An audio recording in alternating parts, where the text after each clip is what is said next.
মেয়ে মানুষের ঈদের আনন্দ তখনই হয় যখন সে ঈদের পরে বাবা মার বাড়িতে যায়। আজকে খুব সকাল সকাল উঠেছি আর সকালে রান্না উঠিয়ে দিয়েছি বাবার বাড়িতে কিছু রান্না করে নিয়ে যাবার জন্য। আসসালামু আলাইকুম, কেমন আছেন সবাই? আশা করছি যে যেখানে আছেন ভালো আছেন। আমি আলহামদুলিল্লাহ ভালো আছি। নতুন আরেকটি দিনে নতুন আরেকটি ভিডিও নিয়ে আবারও চলে আসলাম। আশা করছি আজকের ভিডিওটা আপনাদের কাছে ভালো লাগবে। রান্নাগুলো সকাল সকালই করে নিয়েছি আর এটা হচ্ছে বিকেলের দিকে, আমরা বিকেলের দিকে যাচ্ছি। তারপর এখন আমরা বেরিয়ে পড়েছি আমার বাপের বাড়ির উদ্দেশ্যে।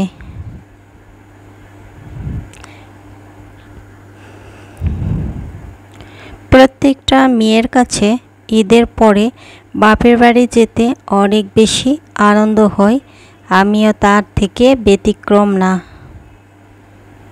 যদিও 2-3 দিন পরেই আমার যাওয়া হয়, ঈদের পরের দিন কখনোই যাওয়া হয়নি। এইবারেও 3 দিন পরই যাচ্ছি। আর এখন কোনো জায়গাতে ঘোরাফেরা করব না গরমের কারণে। যখন একটু আবহাওয়া ঠান্ডা হবে তখন আবার ঘোরাফেরা করব। কথা বলতে বলতে আমি চলে এসেছি আমার বাপের বাড়ির সেই রাস্তাতে। আজকে আমার এই ভিডিওটি দেখে যদি কোনো কারণে কারো ভালো লেগে যায় তবে প্লিজ আমার পেজটিতে লাইক ফলো দিবেন আর চ্যানেলে নতুন হয়ে থাকলে চ্যানেলটি সাবস্ক্রাইব করে নেবেন। এই কয়েকদিন আমি বাপের বাড়ির ভিডিও আপনাদের সঙ্গে শেয়ার করব। আশা করছি আমার এই কয়েকদিনের ভিডিওগুলো অবশ্যই দেখবেন। বাপের বাড়িতে কি খেলাম আর কি করলাম সবটাই আপনাদের সঙ্গে শেয়ার করব। তারপর চলে এসেছি, এখন আমি বাড়ির মধ্যে যাব। তার আগে এখানে একটা বিশাল বড় জামের গাছ আছে, জাম পড়ে একেবারে বিছানা হয়ে আছে। আমরা যদিও এখন জাম কিনে খাই, আগে আমার বাপের বাড়ির পুকুরে অনেক জামের গাছ ছিল, আমাদেরকে কখনো জাম কিনে খেতে হয়নি। এখন একটাও গাছ নেই, সব গাছ কেটে ফেলেছে। এদিকে এসে দেখতেছি আমের গাছে অনেক আম ধরে আছে, এগুলো পাড়া হয়নি। আর এই হচ্ছে আমার বাপের বাড়ির মেন গেট।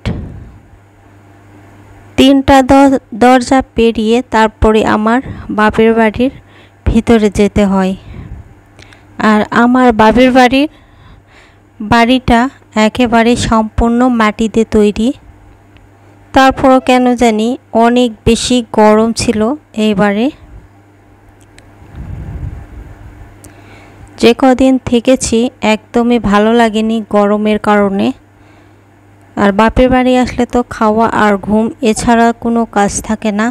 তারপরও দেখা যাচ্ছে যে গরমের কারণে একদমই ভালো লাগতেছিল না। রুমের মধ্যেও কেন জানি অনেক বেশি গরম। এই তো তারপর এসে দেখতেছি রান্নাবাড়ি শুরু করেছে, মানে রাতের জন্য ওইগুলো গরম করে নিচ্ছে। আর এই বিশাল বড় লেবুর গাছে অনেক লেবু ধরেছে। তারপর টুকটাক একটু নাস্তাও করেছিলাম, সেটা আর ভিডিও করা হয়নি। এখন সন্ধ্যা লেগে গেছে। সন্ধ্যার পর এটা রাতের খাওয়ার জন্য সব কিছু এখানে নিয়ে নিয়েছে। গরুর মাংস অবশ্যই তো থাকবে যেহেতু কুরবানির পর, সঙ্গে চচ্চড়ি ডাল এগুলো ছিল। তো আজকে ভিডিওটা কেমন লাগলো অবশ্যই জানাবেন। সবাই ভালো থাকবেন, সুস্থ থাকবেন আর সবাই সবার জন্য দোয়া করবেন। আল্লাহ হাফেজ, আসসালামু আলাইকুম।